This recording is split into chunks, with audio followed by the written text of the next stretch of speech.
Subscribe करिए job index को ताकि आपको गवर्नमेंट जॉब्स के रिगार्डिंग रेगुलर अपडेट्स मिलते रहें।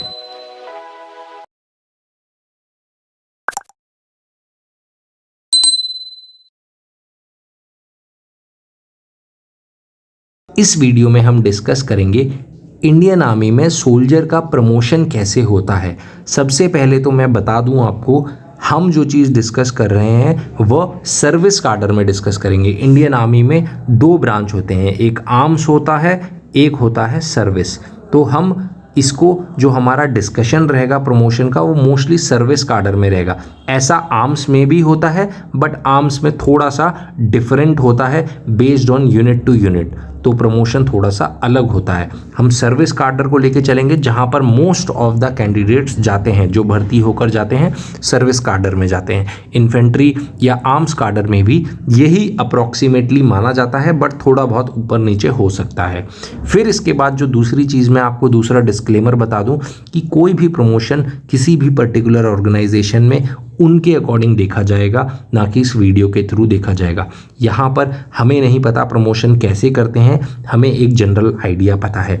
प्रमोशन अगर आपका है या किसी का भी है, अगर आप ज्वाइन कर रहे हो तो वो आपकी सालाना कॉन्फिडेंशियल रिपोर्ट्स जो जाती हैं उस पर डिपेंड करता है। मेडिकल फिटनेस आपका कैसा है उस पर डिपेंड करता है।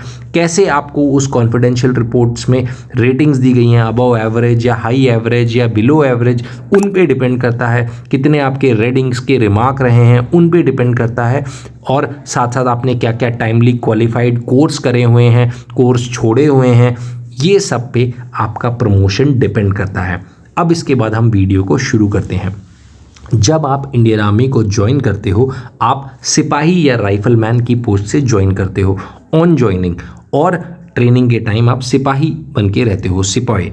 तो जनरली 4 से 5 साल आपको ये रैंक में रहना पड़ता है एवरेज। बहुत अच्छे केस में 3.5 साल भी हो सकता है। जब आपने सब कोर्सेज वगैरह कर लिए हैं अच्छे से, आपका मेरिट में हाई चल रहा है कि आप 3.5-4 साल में आज के डेट में लांस नायक बन सकते हो। लेकिन हम रफ मान के चलेंगे, अप्रॉक्सीमेट मान के चलेंगे तो 4 से 5 साल सेफ साइड में आप लांस नायक बन जाओगे। लांस नायक मतलब आप ये ऐसा एक स्ट्राइप अपने राइट शोल्डर में पहनोगे वाइट कलर का।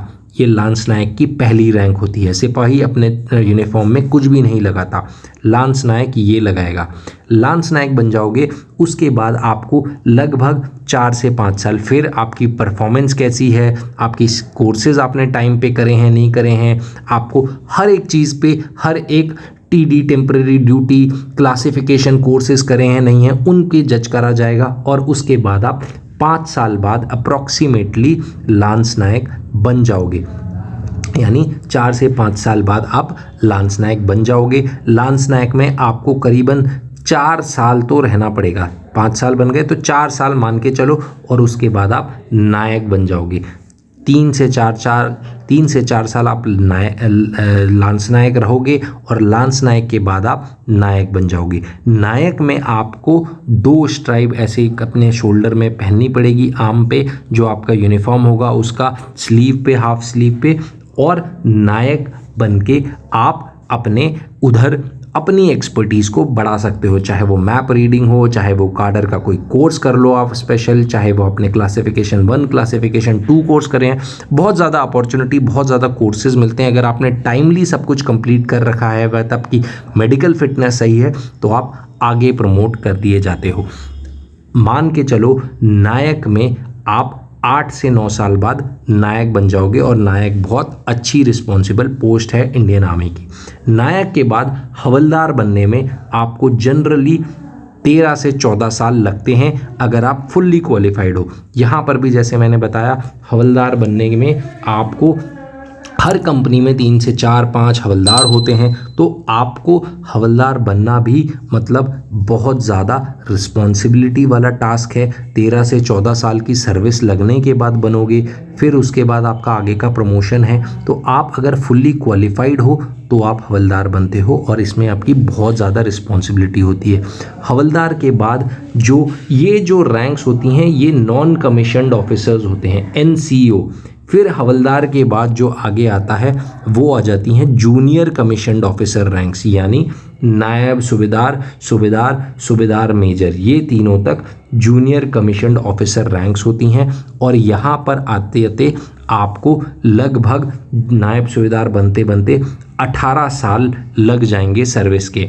18 से 19 साल की सर्विस के बाद वैकेंसीज़ कितनी हैं, कितने लोग पेंशन जा रहे हैं, कितने लोग रिटायरमेंट जा रहे हैं पेंशन लेकर, उसके बाद आपकी वैकेंसीज़ क्रिएट हो रही हैं, आप नायब सूबेदार बन जाओगे। नायब सूबेदार एक स्टार पहनता है और एक स्ट्राइप पीले कलर की लगाता है। बीच में जो ये रैंक हैं ये हवलदार के रैंक है, और ये जो 4-5 रैंक्स हैं ये यूनिट रैंक्स होते हैं, मतलब हर यूनिट के अपने अपने होते हैं। किसी को हवलदार बहुत ज़्यादा हो गए हैं तो वहाँ पर कंपनी क्वार्टर मास्टर किसी एक को बना देते हैं, किसी एक को कंपनी हवलदार मेजर बना देते हैं। फिर उस रेजिमेंट में 3 या 4 कंपनी है तो रेजिमेंट क्वार्टर मास्टर एक हो जाता है और रेजिमेंट हवलदार मेजर हो जाता है।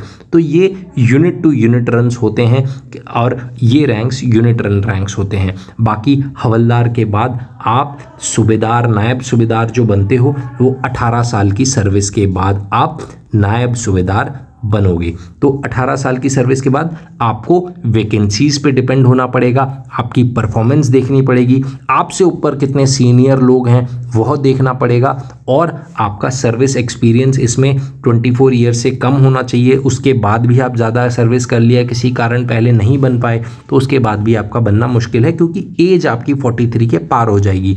और आपने क्या क्या कोर्सेज क्वालिफाइड करे हैं, ये सब चीज़ देख के, आपका फील्ड एक्सपीरियंस कितना है, फील्ड पे कितना पोस्टेड रहे हो, ये सब देख के आप नायब सूबेदार बनोगे। नायब सूबेदार बनने के बाद फिर 2 से 3 साल में आप सूबेदार बन जाते हो। जनरली बहुत सारे लोग नायब सूबेदार पे रिटायरमेंट हो जाते हैं जूनियर कमीशन्ड ऑफिसर रैंक लेके। फिर उसके बाद आप जब सूबेदार बनोगे, ये भी आपकी वैकेंसी डिपेंडेंट है कि आप भी सूबेदार, मतलब 2 स्टार वाली और 1 स्ट्राइप वाली आप एपोलेट्स अपने कंधे के ऊपर, शोल्डर के ऊपर पहनोगे। तो सूबेदार भी एक रिस्पॉन्सिबल पोस्ट है इंडियन आर्मी के किसी भी कंपनी के अंदर। तो सूबेदार के बाद आप 2 से 3 साल की सर्विस करने के बाद, 4-5 साल बाद, लगभग 27 साल मान के चलो जब आपकी सर्विस हो जाएगी, 27 से 28 साल की सर्विस के बाद अगर वैकेंसी बची और अगर आपकी परफॉर्मेंस बहुत अच्छी है, तो क्योंकि इधर कंपटीशन भी बहुत होता है, फिटनेस अच्छी है आपकी रेटिंग्स अच्छी हैं, तो आप सूबेदार मेजर बन सकते हो। आपकी 4 से 5 पिछले साल की कॉन्फिडेंशियल रिपोर्ट्स देखी जाएंगी, वो कैसी हैं, उसके बेसिस पे आप सूबेदार मेजर बन जाओगे। सूबेदार मेजर जनरल ड्यूटी काडर में एक ही होता है, एक बटालियन में, लेकिन टेक्निकल के सूबेदार मेजर बहुत ज़्यादा होते हैं। 3 से 4-5 सूबेदार मेजर भी होंगे, बट वो टेक्निकल फील्ड के होते हैं और वो कमांड नहीं करते। आप सूबेदार मेजर बन के चीफ एडवाइज़र हो जाओगे अपने कमांडिंग ऑफिसर का।